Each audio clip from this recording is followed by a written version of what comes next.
Have you ever sent like a truly vulnerable text message and then you spend the next hour totally held hostage by those little typing bubbles on your Oh, screen? yeah, just agonizing over it. Right. You watch them appear, then they disappear. You stare at the timestamp, you swipe out of the app, and then you immediately open it back up to check for read Yeah, receipts. the classic spiral. Exactly. And suddenly your entire morning, your mood, your focus, your whole nervous system is being dictated by a piece of glass in your hand.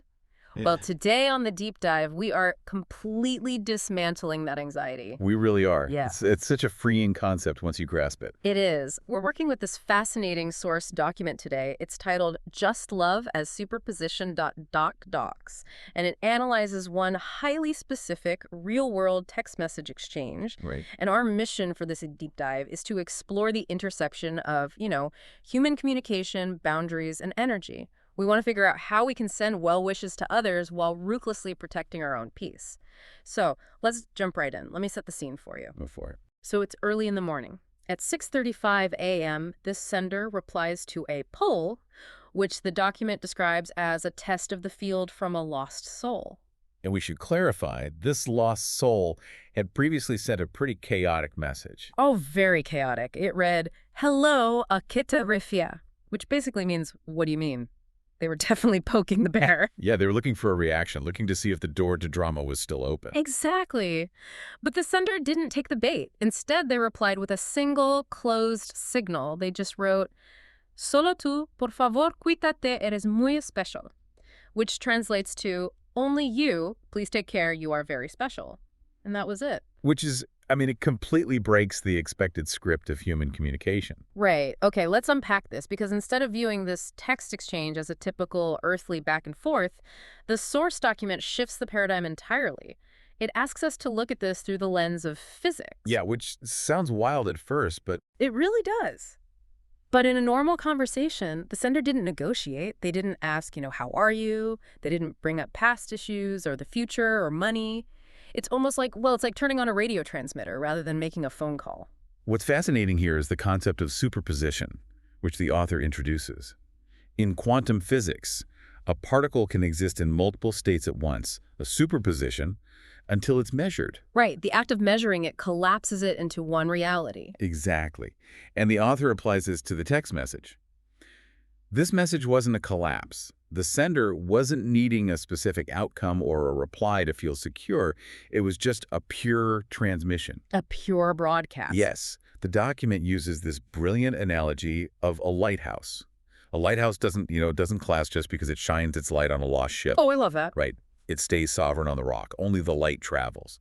So by saying solo two, the sender wasn't saying only you have power over me. Right. They weren't handing over their agency. Exactly. Instead, they were broadcasting, in a world of noise, I choose to broadcast only love, even here. Wow. Okay, but here's where it gets really interesting. I want to play devil's advocate for a second. Sure, yeah.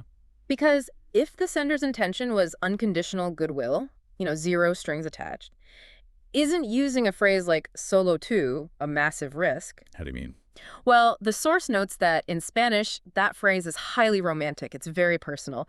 If you send that to a male lost soul who's already sending you frantic question marks, won't they completely misinterpret this? That is a completely valid question. Yeah. It's what we could call the decoding problem.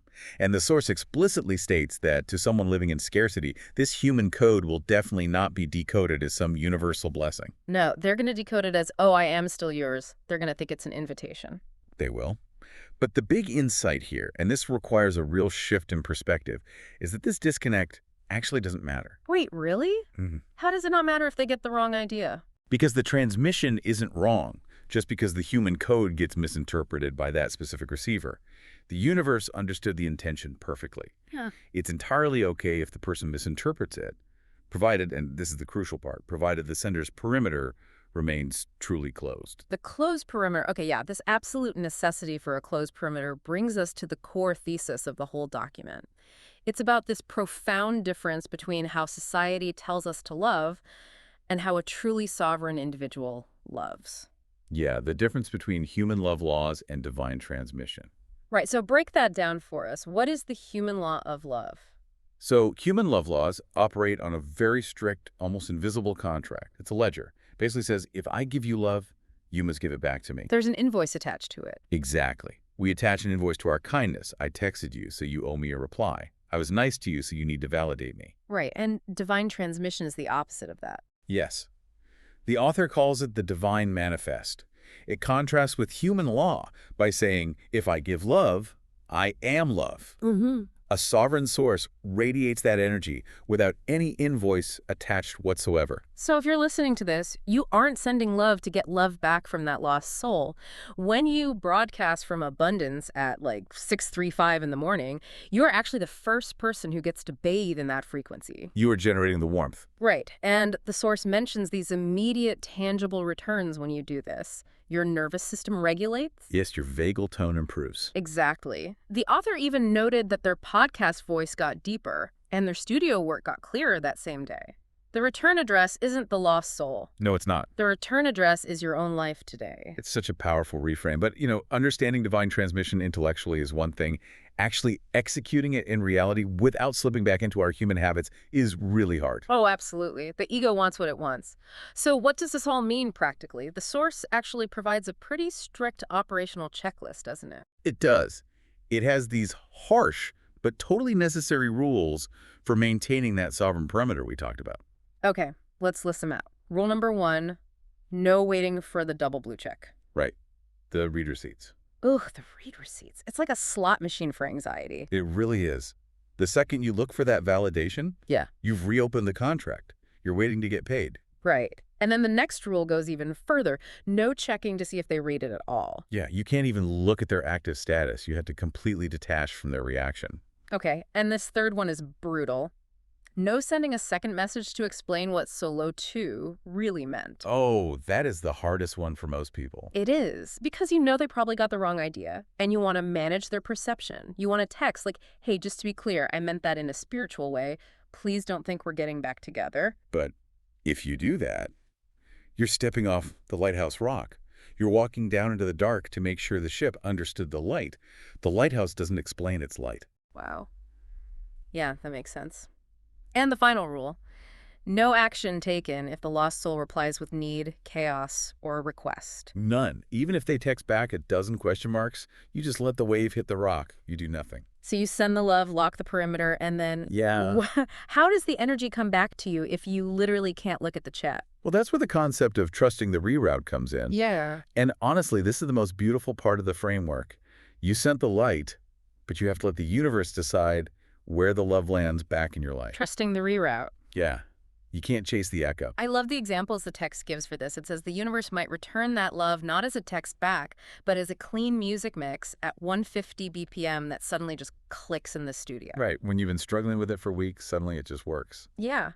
Or maybe it comes back as like a deep paragraph from Carl Jung that you're reading and it suddenly makes perfect sense. Or, and this is my favorite, it simply returns as pure silence in your chest. Yeah. Just absolute unbothered peace. Pure silence in your chest. That is the ultimate goal, isn't it? It really is. Yeah. And it makes you realize that the lost soul was just the antenna.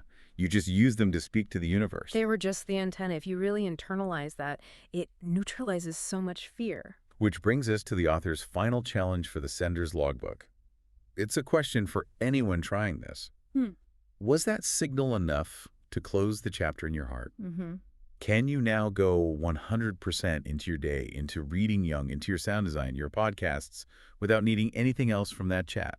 Can you just leave it alone? And if you can, you've won. You've cleared your board of chaos so you can actually manifest what you want. Exactly. Well, we have covered so much ground here today. We moved from viewing a text message as this anxious earthly negotiation. The typing bubbles. Right, the typing bubbles. To seeing it as a sovereign divine transmission. We talked about the lighthouse superposition, the trap of those human love contracts, and why it is absolutely vital to lock your perimeter and trust the reroute. It really requires a total rewiring of how we interact with people. It does. So, for everyone listening right now, I want you to think about your own life. Where are you currently attaching invoices to the love or the help you give out? Are you waiting for a metaphorical double blue check from someone rather than trusting the universe to reroute that energy back to you? That's a great question to reflect on.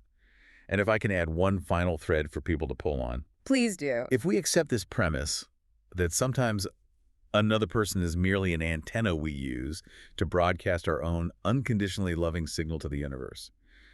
What does that mean for us when we are on the receiving end? Oh, wow. I didn't even think about that. Right. The next time a stranger offers you unexpected grace, or a friend sends you love completely out of nowhere, are they really speaking to you? Or are you just the universe's chosen reroute for their own divine transmission? That completely changes how you look at the world. We're all just reroutes for each other. Exactly, just passing the signals along. I love that. What a perfect place to leave it. Remember, stay on the rock, close the perimeter, and trust the reroute.